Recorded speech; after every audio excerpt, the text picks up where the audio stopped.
Good evening. Thank you all so much for your patience. We are now ready to begin our Administration and Public Works Committee meeting for Monday, May 22nd. I'd like to call this meeting to order. Can we have roll call, please?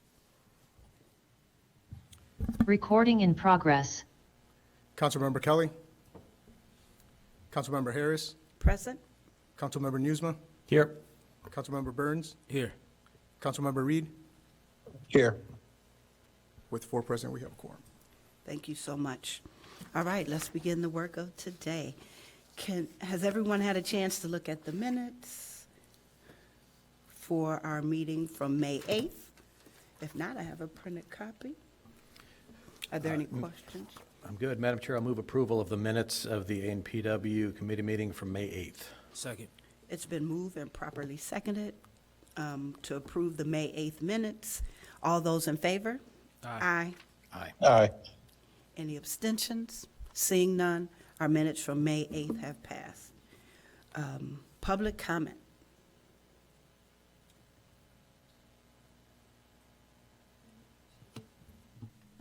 We have one person signed up for public comment. They are online, and that would be Mr. Michael Vasilko. Mr. Vasilko, can you hear us? I can. All right, Thank you. 2 minutes.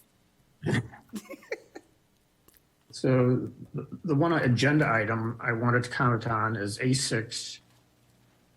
I guess I'd like somebody from the council or somebody on the council to ask staff to explain what the real purpose of this community engagement services, what the work actually is. I think a lot of people, myself included, are skeptical even of the previous consultant that was hired to do an independent economic impact study, and the skepticism is that it really isn't going to be very independent since nobody from the community was involved in the selection process and nobody from the community is involved in this community engagement services process. So if they could explain what this group is going to do would be helpful, other than the fear is that they'll be just simply promoting whatever Northwestern wants to service. The other question, just briefly, again, if somebody from staff could explain, I circulated an article about an Evanston Now article about the $58 million that was found, I guess, to be a surplus at the end of 2022. One, how possible that money could just be uncovered, that amount of money. And two, why can't that money be refunded in some part to property owners? Thank you. Thank you so much for your comments.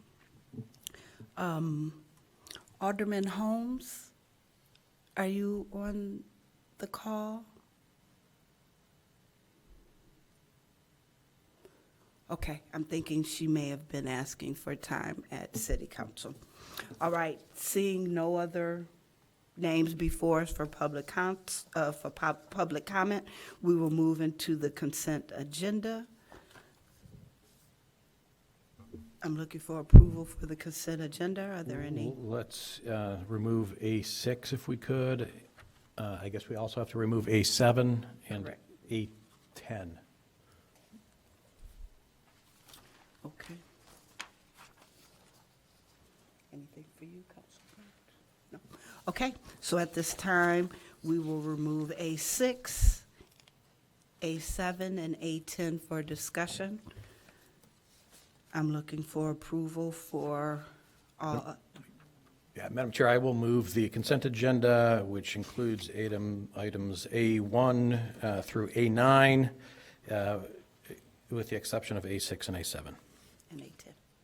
A7 also is off. AC, A10, you said? Correct. Okay.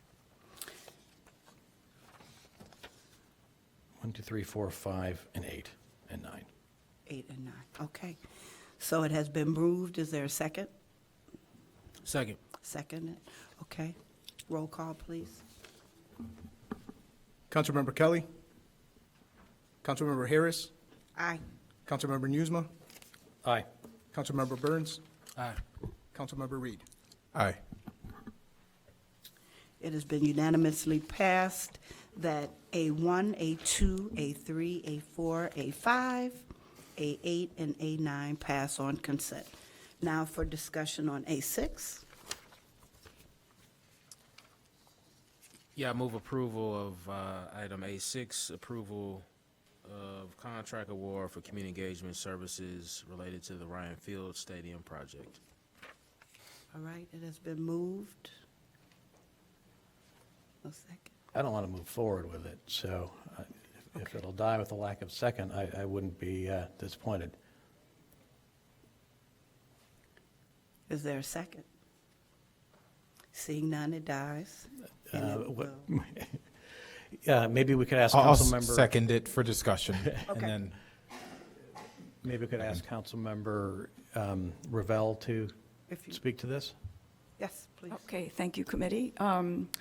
So in February, we received a proposal for an economic impact study that also included a partner study to do a community engagement process, and that was from Community Allies, and that proposal cost only $15,000. And so at the time, it seemed like a good idea. And what I particularly liked about that proposal was it included a facilitated conversation with the participants having first a presentation of the results from the city's economic impact study, so we could be sure that these participants were all starting the discussion with the same understanding of the facts about the stadium. So now, of course,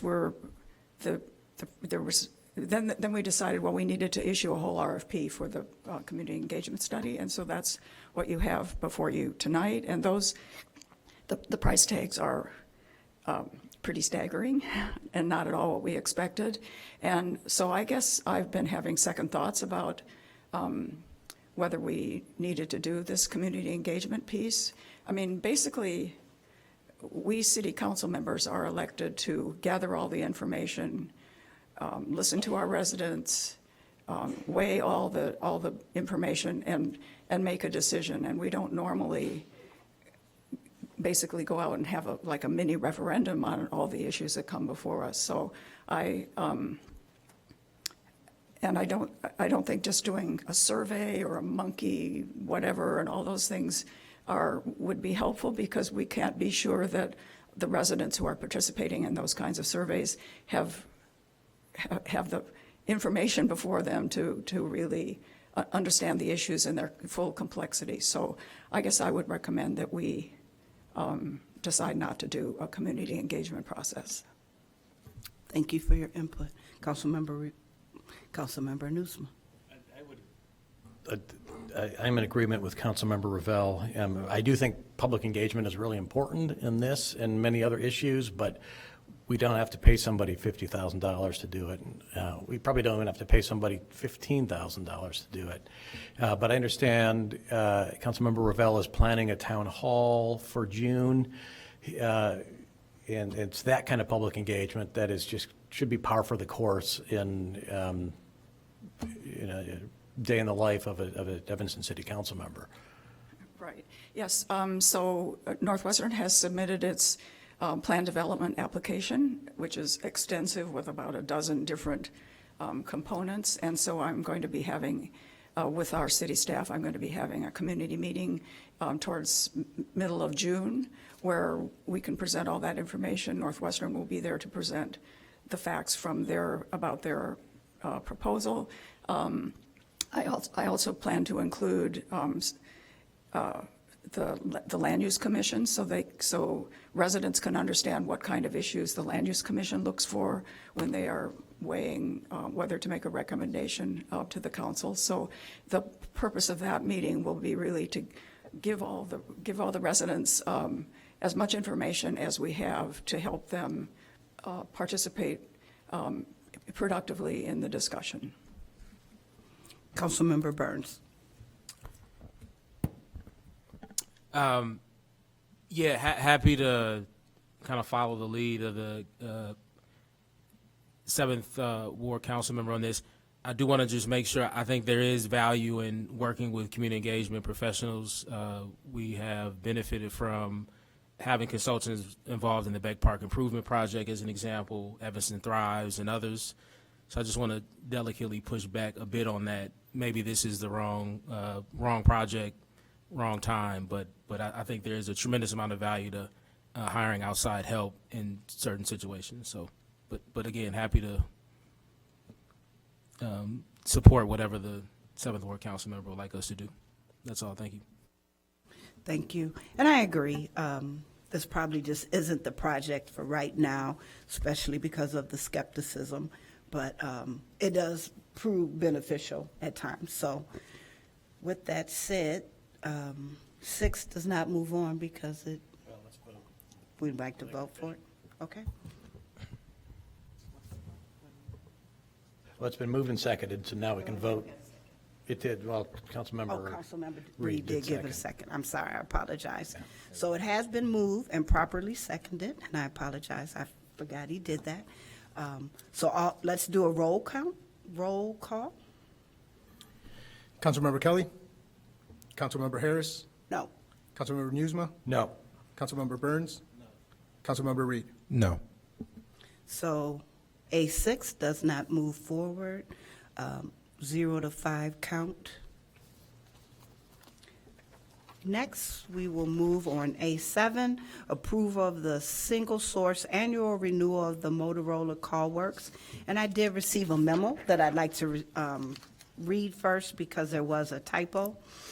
The recommended action, staff recommends that the city council authorize the city manager to renew the sole source service agreement with Motorola Solutions, 13108 Collection Center Drive, Chicago, Illinois, 60693, for the police department's CallWorks emergency call handling system in the amount of $33,347.48. And this agreement is effective from June 1st, 2023 through May 31st, 2024. So there was a typo in the original documentation that everyone received. The original amount was $266,671.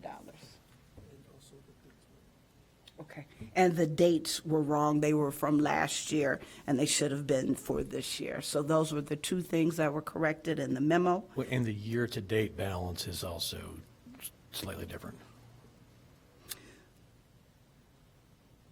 The Funding will be provided by the emergency telephone system account and account number with a budget of $335,000 and a year-to-date balance of $175,665.53. So yes, there was a difference in the 2023 year-to-fund balance. So that was the main correction for A7. Are there any questions? I will move item A7, approval of the single source annual renewal of the Motorola CallWorks emergency call handling equipment. With the corrections. I will second with the corrections as stated. All right, it has been moved and seconded. Can I have a roll call? Councilmember Kelly? Councilmember Harris? Aye. Councilmember Newsma? Aye. Councilmember Burns? Aye. Councilmember Reed? Aye. Okay, A7 has passed with the corrected amount of $33,347. Next, we move to A10, or I'm looking for a motion. Madam Chair, I'll move item A10, which is ordinance 50-0-23, amending Title 7, Chapter 8 concerning the protection of public trees. Second. It has been moved and seconded. Is there any discussion? I do have a quick question, and I'll ask Emily Akalau to address the committee. And Emily, if you wouldn't mind just giving us kind of a brief overview of what we're talking about here and how this is different from the tree protection ordinance that addresses private property, which is coming to us in hopefully another few weeks. Yes, thank you. Good afternoon, Madam Chair and members of the committee. My name is Emily Okalau, Public Services Coordinator for the Public Works Agency. So the ordinance that you have before you is concerning the protection and preservation of trees on public property. The Environment Board has recommended that staff develop an ordinance for the protection of trees on private property. Some of the amendments that are included in tonight's ordinance were originally in the ordinance on private property. We figured it would be easier to have one ordinance. However, we received a grant to conduct a tree inventory, and as part of the grant requirements, we are required to make some changes to this portion of the ordinance concerning the protection of public trees.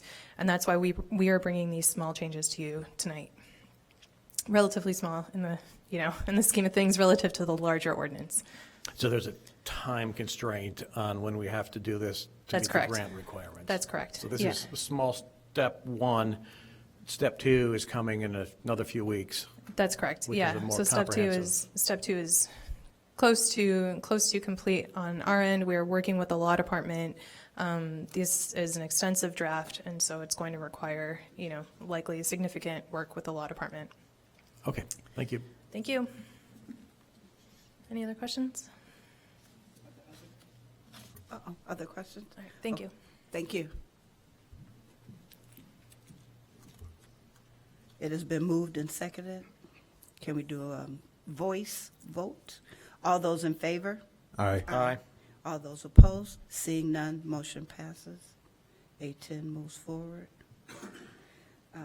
We're at the bottom for discussion, and discussion for paid parking at community centers and recreation area. So moved.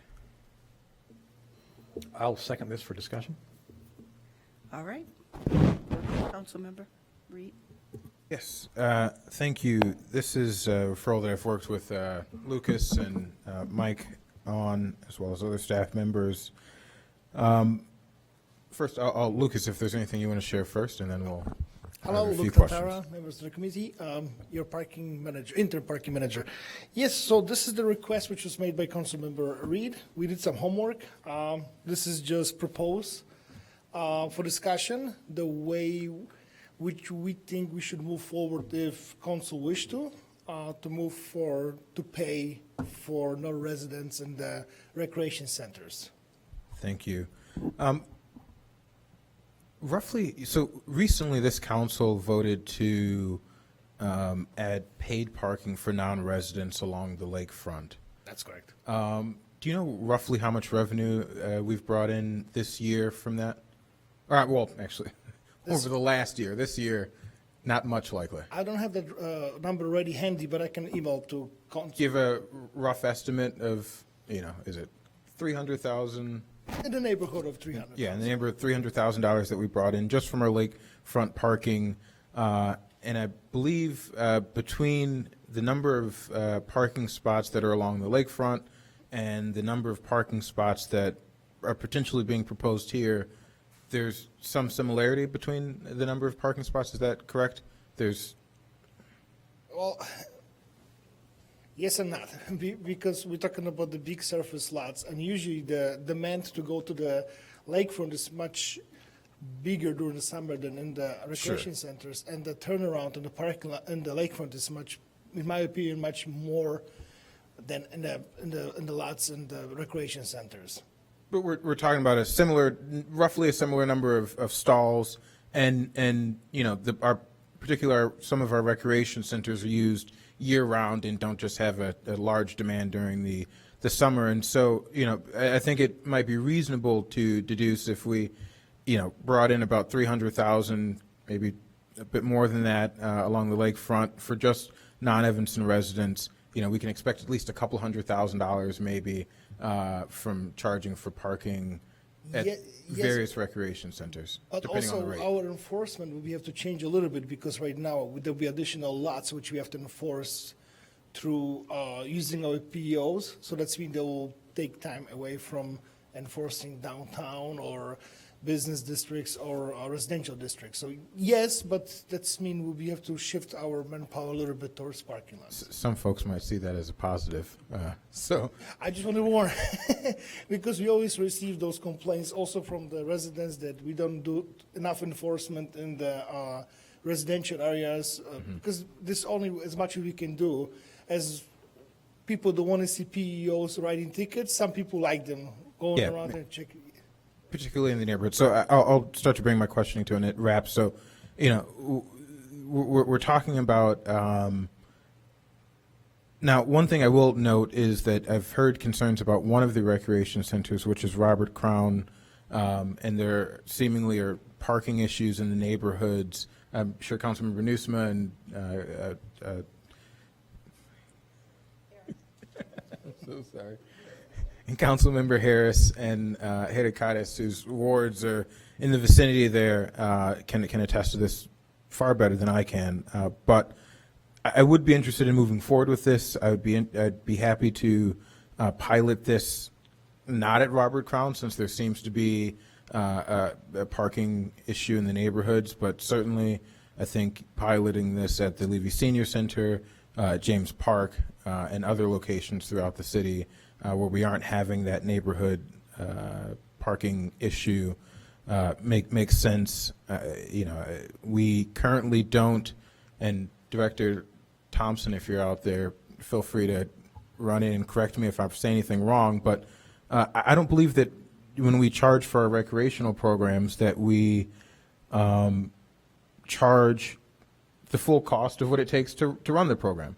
And even for folks who are out of the city, and I think just as a general principle, when it comes to our largely unfunded infrastructure liability, that we have to start capturing the cost of parking better than we currently are. And we have a bunch of folks here tonight who are wearing purple shirts for We Are All In. And, you know, I think about this with the general argument about parking. This is part of kind of a vendetta some folks might see that I have about the subsidy, the large subsidy that we give to parking.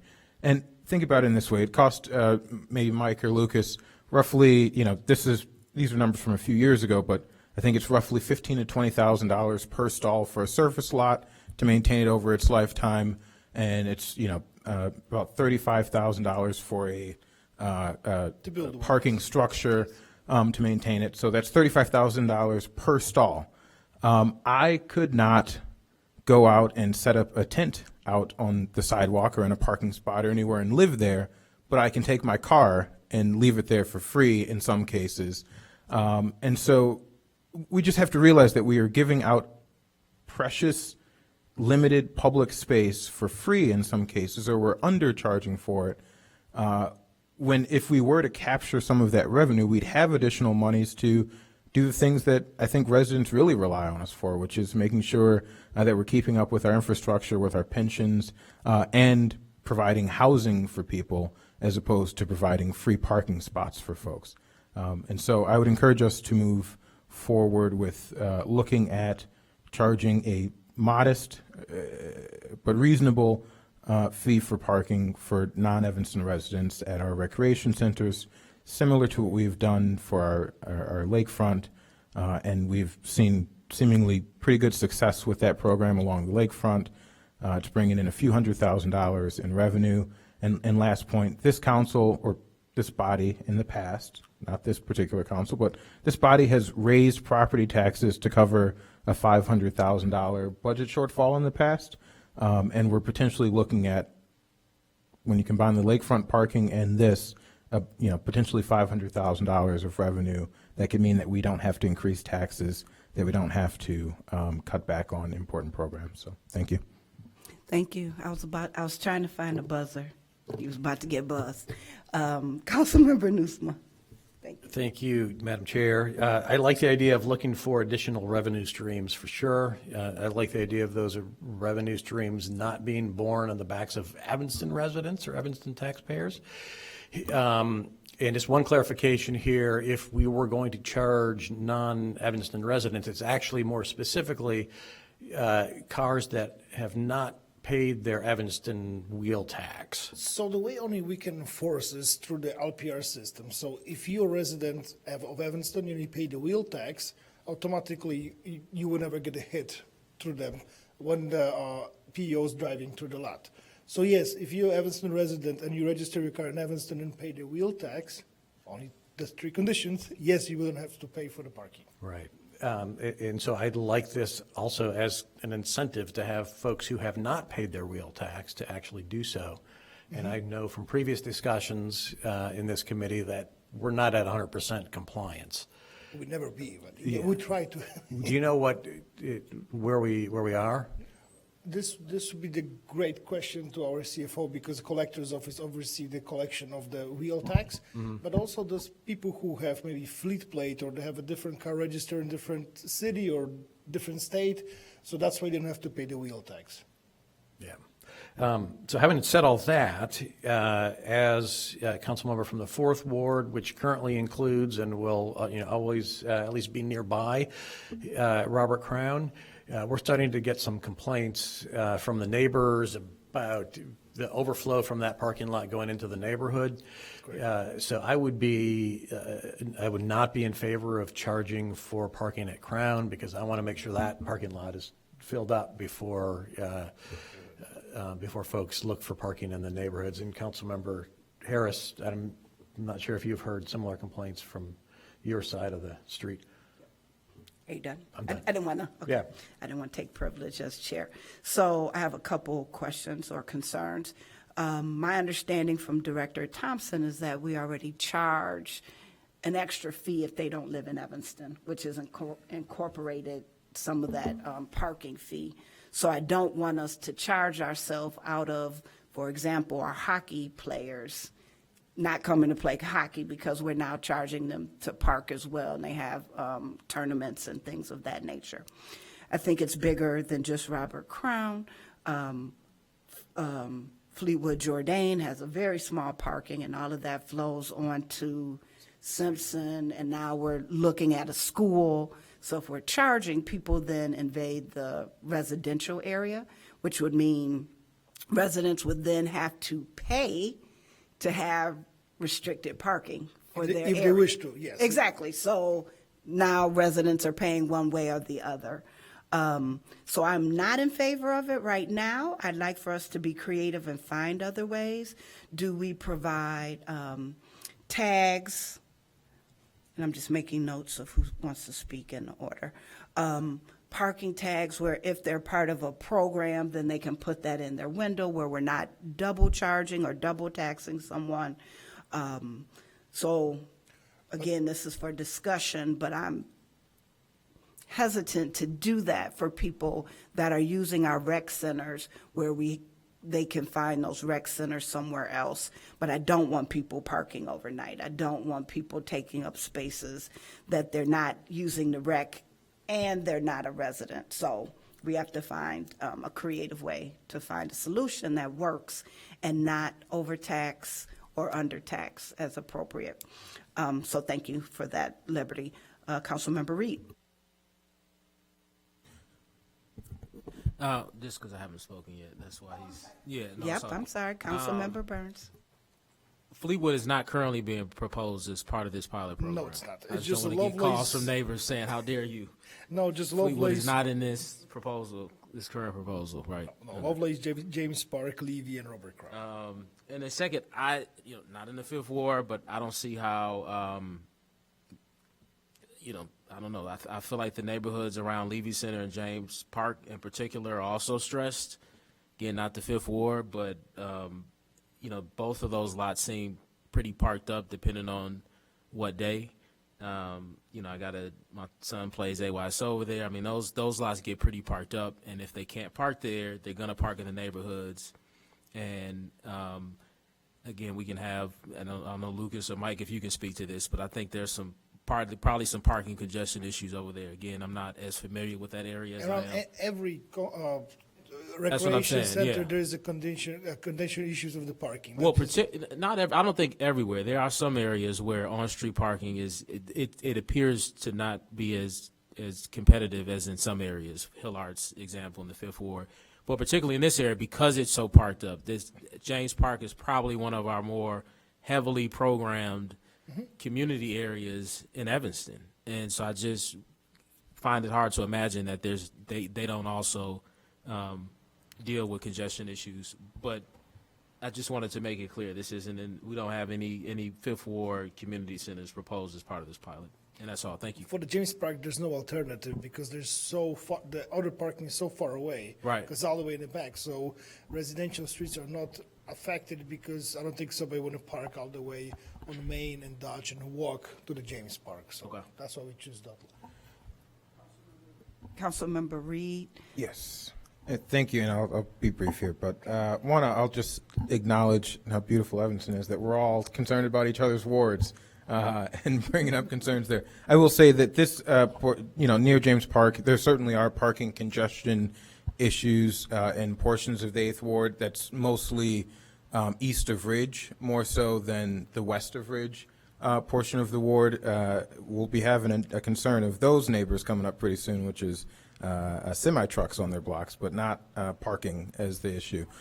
I will say, just to Councilmember Harris's concerns, again, and Director Thompson, again, feel free to correct me, or we'll have some numbers, but even though we do charge a higher rate to folks who are not Evanston residents, I still don't think that covers the actual cost of the programming, and it certainly doesn't cover the cost of providing the infrastructure that is the parking that we provide to folks. And then, lastly, I'll also say that there, just as we said with the lakefront and other places, there are multiple ways for folks to get to these locations. If you're an Evanston resident, you're still free to park for free. But I've ridden my bike up to the Botanic Garden because there's a reason to go there. And I think there's something that we have that will attract folks here, and they can find all kinds of ways that are likely healthier for them to avoid paying what I think should ultimately be a modest but reasonable fee for the parking. Lastly, what I did ask Director Thompson to have for us when this comes back is, as I noted earlier, we started charging for parking along the lakefront. We have now made beaches free for Evanston residents, but we still charge non-Evanston residents a pretty substantial fee to enjoy our lakefront. We didn't particularly create that lakefront or the program, or necessarily the program that doesn't really go on there. But people still come to our lakefront to enjoy it. And what I've asked Director Thompson to look at is, particularly moving into this year, whether we've seen since we've implemented the parking, the cost for parking, whether we've seen a dip in the number of folks who are purchasing daily passes or, the other passes, the season passes for our lakefront. And again, you spoke about options. There are plenty of options just south of us where you don't have to pay to enter the lakefront at all. So I think those numbers will be important, and I think it is important for us to move forward with being able to more fully capture the cost of operating a complex city like Evanston. Thank you. Thank you so much. Councilmember Nusma, and then Councilmember Burns. Thank you, Madam Chair. I note in our memo that staff is requesting that this issue be discussed at the Parks and Rec Board. So I'd like to make that referral, make that official. Would love to have their input on this before taking further action, before additional discussion. Yes, and my question also after, because this is a discussion item, if we move forward, this is the willing of the board to move forward, we would like to have the direction, which parking lot and what's the rate and what's the hours of operation when you want to charge for parking. This will help us to put the ordinance together versus going back and forth and adding. So that'd be nice to know which parameters we're working with. Yep. All right, thank So you. procedurally, does that referral need a second? I don't know. If you want to move, I don't think we need to officially do that. I think the process is, it's kind of a side process where they will discuss it, but it will still remain in the administration public works chain, but we'll have them discuss it kind of unofficially. Okay, thank you. Councilmember Burns. Do the parking machines allow for validation currently, the ones we use?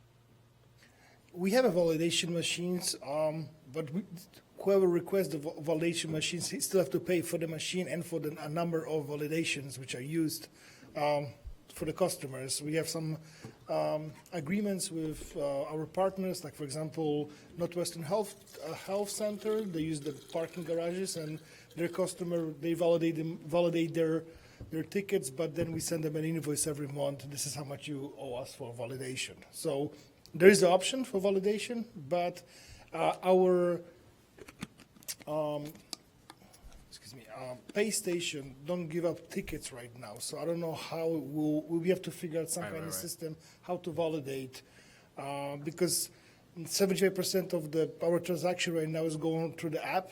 So we were thinking to put just the signage to pay on app. Don't put actually physical boxes. If necessary, we do so, but that's an $8,000 expense for each box to put in. So That's what you're thinking, and if this were to be approved, that's what you're thinking we would do at the rec centers? yep, through the Is to app. have everything would be through that? Okay. Through the app, yes. And this may not be, make sense to do for this particular proposal, but are we doing dynamic parking anywhere in Evanston currently? The idea that during certain hours you pay less than you would during others? Not yet. Okay. There was mention about this thing in our report, which we hired a consultant to give our, where we overall standing on the parking and our revenue and fees. And I don't know if you remember, we presented this almost a year ago, that our parking is a little bit below the average, that there's a room for improvement, for charging in the lots, for charging in our parking structures, and for the dynamic, for the premium parking and stuff like this. So these are in the report, which I think presented like 8 months ago or 10 months ago. Okay, that's all, Chair, thank you. Okay. Councilmember Reed, for your final thoughts? Yes. I would just encourage us actually to potentially use the pay boxes, particularly since this is for non-Evanston residents. I wouldn't expect non-Evanston residents to come prepared with our Park Evanston app downloaded on their phone. And this is direction of the council, of course. Yeah, and I think, and these machines are portable, like we can install them and then Yes. at some point down the road, they're pretty easy to move around, so. It's pricey, but yes, they're portable. They're portable, but maybe, but it's possible. And so I think, particularly early on as we're getting folks acclimated to having to pay for parking at these community centers to make sure we're capturing the revenue and not making it too hard. I think having these boxes there would be appropriate. And then as far as the questions that you asked about direction on timing, I think really we can leave that up to you all to think about what the demand-based pricing should be and, or, what the pricing at the various lots should be. I think the timing should certainly align with the hours of operation for those facilities. And then beyond that, I think the Parks and Rec Board can take a first, kind of crack at thinking about some of this stuff and staff as well, and then hopefully bring that back to us. Is there a timeline that we think we can see this come back? Well, if this has to go to the Parks and Recreation Board, this has to be put on agenda for the Parks and Recreation, and I cannot speak to those time frames. Are we thinking maybe a month or two we can have it back? Mid to late June? Oh, okay. That's when they meet. So then we can expect this back in July? Potentially. Yeah, potentially, yeah, sure. Okay. Okay. Thank you. Thank you. Thank you so much. Are there, and I'm scared to say it, any other questions or thoughts? Just No? one other thought, See, sorry, there, Chair. that's See, my you fault. asked. I asked, that's- I wasn't gonna say anything. No, I think we're supposed to be doing a better job at doing this now, but I think it is important to understand what our revenues are at our rec centers and how that weighs against our costs. When this comes back, and I'm looking at you, Lucas, but it's probably more of a question for the city manager's office or our CFO. But I would like to see that.